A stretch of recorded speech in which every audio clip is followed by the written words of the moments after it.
साथियों नमस्कार, मैं हूं नीरज पटेल और आप देख रहे हैं नेशनल जनमत। इस समय मैं दिल्ली के कॉन्स्टिट्यूशन क्लब ऑफ इंडिया में हूं। बहुजनों की हकमारी और हिस्सेदारी को लेकर एक सेमिनार यहां आयोजित किया जा रहा है। यहां मेरी मुलाकात विजयेंद्र कसाना जी से हुई। सुप्रीम कोर्ट में अधिवक्ता होने के साथ ही लगातार पिछड़े वर्ग की आवाज आप उठाते रहते हैं। तो मेरा सवाल यह है कि चूंकि ऐसे सेमिनार में आप आए हुए हैं जहां बहुसंख्यकों की हकमारी की बात हो रही है, तो क्या कोर्ट की भी भूमिका है बहुसंख्यकों को रोकने के लिए अपने डिसीजन के माध्यम से? देखिए, ये बात सही है। बहुत दिन तक तो जो मंडल की रिपोर्ट थी वो ठंडे बस्ते में रही। जब वो कोर्ट में आई तो उस पर स्टे लंबे टाइम रहा। अब उसके विरोध में आप देखेंगे जो अभी 10% का जो आया था एडब्ल्यूएस का, उस पर कोई स्टे नहीं है, वो आगे चल गया। उस पर विचार करना चाहिए था, देखना चाहिए था। तो दूसरा जो सबसे बड़ी बात है इस मुल्क में, जो भाई भतीजावाद जुडिशरी में आ गया है, वो एक समस्या है। जैसे जिसको कॉलेजियम को देखें, एक तो जो जज की भर्ती है वो जुडिशियल काम नहीं है, वो एडमिनिस्ट्रेटिव काम है। और इसमें यदि कोई खामी है तो उसमें बदलाव होने चाहिए। और ये बिल्कुल गवारा नहीं हो सकता कि कुछ ही परिवार के लोग जुडिशरी में आते रहें और वो कॉलेजियम में वो अपने चचा भतीजे वो सबको बनाते रहें। तो इसमें बदलाव होना चाहिए। दूसरी एक और बात है, जैसे साबानो केस में देखें, कोई जजमेंट खिलाफ आता है तो संसद में उसको बदल दिया जाता है या दूसरे मामलों में बदलते हैं।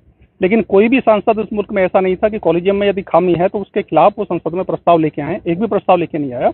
इसके माने ये कि संसद में और सुप्रीम कोर्ट जो भी कहें, उनमें कहीं कोई बात है जो बहुजनों के हकों को दबाती है।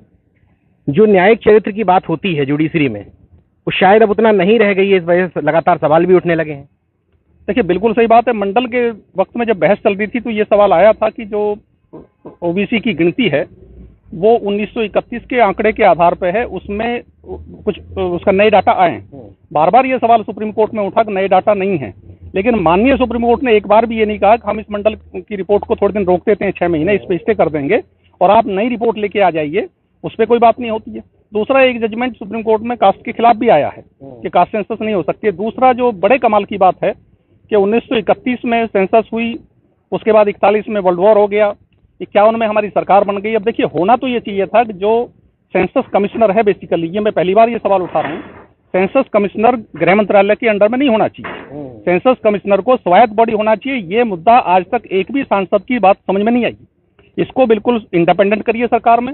और दूसरा एक और है कि आपका नीति आयोग या प्लानिंग कमीशन जो भी हैं, वो किस लिए हैं? हमारे ऊपर प्लानिंग बनाने के लिए।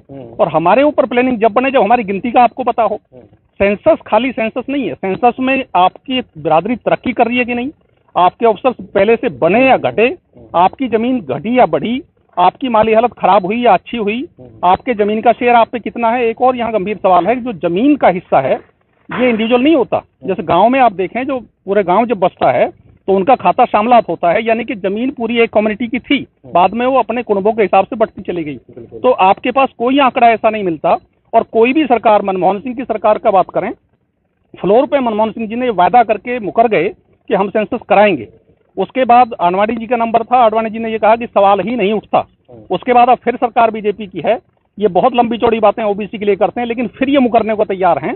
और कमाल एक और है, इस देश में करीब 60% आदमी चाहता है हमारी काउंटिंग कर दी जाए। उसके बाद जो यहाँ का SC/ST समुदाय है, करीब जो 22 और 25 के करीब है %, वो भी हमारा समर्थन करता है। लेकिन करीब 3% लोग हैं जिनको बहुत दिक्कत है, वो नहीं चाहते। तो इससे एक बात तो तय है कि इस मुल्क में शायद हमारी सरकार नहीं है।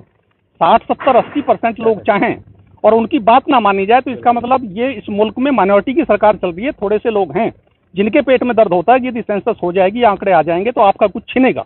और ये जरूर है कि आपका छिनना तो है। हम एक चीज यहाँ कहते हैं कि आप पूना पैक्ट को भी छोड़िए, आप मंडल को भी छोड़िए, आप ईडब्ल्यूएस को छोड़िए।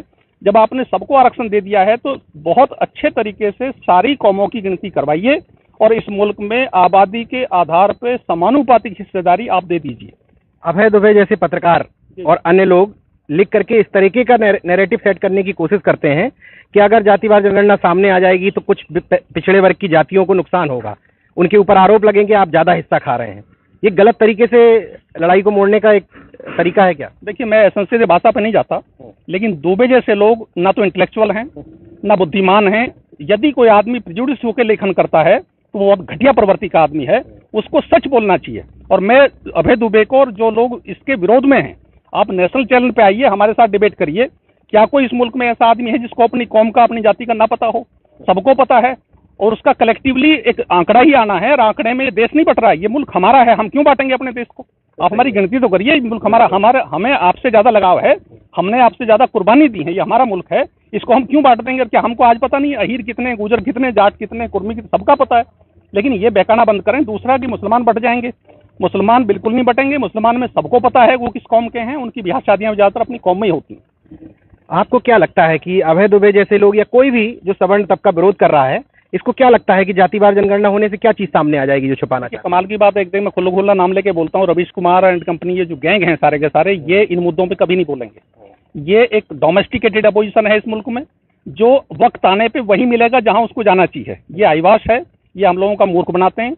जितने भी इस तरह के पत्रकार हैं वो उस वक्त वहीं जाएंगे, वो गलत नैरेटिव पेश करेंगे। मतलब पक्ष भी हमारा, विपक्ष भी हमारा, दोनों उनके ही हैं। दोनों पक्ष और पक्ष 3-4% लोग जो हैं सब यही इस देश को घुमा रहे हैं, और सारे संसाधनों पे, सारी चीजों पे, जुडिशरी पे, मीडिया पे, सब पे इनका आहिस्ता आहिस्ता एक कंट्रोल है। और हम ये चाहते हैं कि इस मुल्क में जो पावर है उसको डिसेंट्रलाइज करो। और मेरा तो एक और सुझाव है सरकार को, ये जो सेंसस के आंकड़े आप दिल्ली में इकट्ठे करते हैं इसको बंद करिए।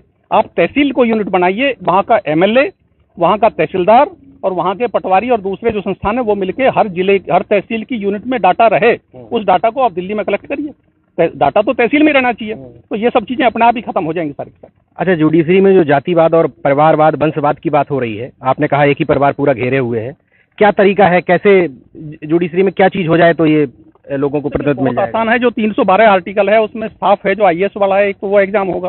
दूसरा, जुडिशियल कमीशन आप बनाइए, उसमें IAS की तरह प्रॉपर एग्जाम, जो भी तरीका इस देश के बुद्धिमान, समझदार, जो जुडिशियल माइंड के आदमी, वो सब बैठ के तय करें, वो करें। लेकिन एक परमानेंट एक ऑफिस हो, एक कमीशन हो, कमीशन में 12 महीने रिक्रूटमेंट हो, उनके ट्रांसफर हो, उन पे पनिशमेंट कोई है तो वो भी हो, कोई उनका प्रमोशन है तो वो भी हो, सारी चीजें उससे चलें। अब कभी आज तक हाई कोर्ट में वैकेंसी निकली क्या? किसी को पता चला क्या? वो अंदर खाने सब आप करते रहते हैं, तो उससे काम नहीं चलने वाला। ये मुल्क सबका है, और जिस मुल्क में बहुत सारी अलग अलग कम्युनिटीज हों वहाँ ट्रांसपेरेंसी बहुत जरूरी है। यदि लोकतांत्रिक व्यवस्था में जहाँ अलग अलग कम्युनिटी रहती हों और आप उसमें ट्रांसपेरेंसी नहीं लाते हैं और सहभागिता सबको नहीं देते हैं, तो आपका लोकतंत्र खत्म हो जाएगा, डंके की चोट पर खत्म हो जाएगा। इसको बचाइए। मैं OBC SC के इंडिविजुअल मुद्दों की बात नहीं कर रहा, सामूहिक हित के जो मुद्दे हैं उसमें दिखता है कि जुडिशरी पक्षपात करती है। देखिए, ये तो सीधा सीधा तो नहीं कह सकते, लेकिन एक मुकदमा मैं बताता हूँ। दलित क्रिश्चियन का एक मुकदमा है, करीब 14 साल से वो कोर्ट में पेंडिंग है। 10 साल तक कांग्रेस की सरकार ने उसमें जवाब नहीं दिया और 14 साल से उस पर सुनवाई नहीं हुई। अब ये ऐसे बहुत सारी चीजें मिलेंगी। सबको न्याय के मामले में जल्दी सुनवाई होनी चाहिए। और देखिए, इस मुल्क में जो भी कम्युनिटी है उनको सबको संसद में आने का हक है, उनको जुडिशरी में जाने का हक है, उनको व्यापार का हक है, लेकिन ये कागजों से नहीं चलेगा। ऐसी बहुत सारी कम्युनिटी इस मुल्क में है जिन्होंने अब 75 साल में संसद का गेट नहीं देखा, तो क्या उनके लिए आज़ादी नहीं है? उनको भी आना चाहिए। ऐसे ही जुडिशरी में बहुत कम्युनिटीज हैं जिन्होंने आज उनके अभी तक हाई कोर्ट, सुप्रीम कोर्ट में जजेज नहीं पहुंचे, जबकि उनमें काबिल लोग हैं। ऐसा किसी भी कम्युनिटी में नहीं है जिसमें काबिल लोग ना हो। सबको मौका मिलना चाहिए। शुक्रिया बातचीत के लिए, धन्यवाद। तो अगर आपने मेरा YouTube चैनल सब्सक्राइब नहीं किया तो प्लीज़ सब्सक्राइब कर लें और उस बेल आइकन पर जरूर क्लिक करें, जिससे जो मेरे न्यू वीडियो हैं वो आप देख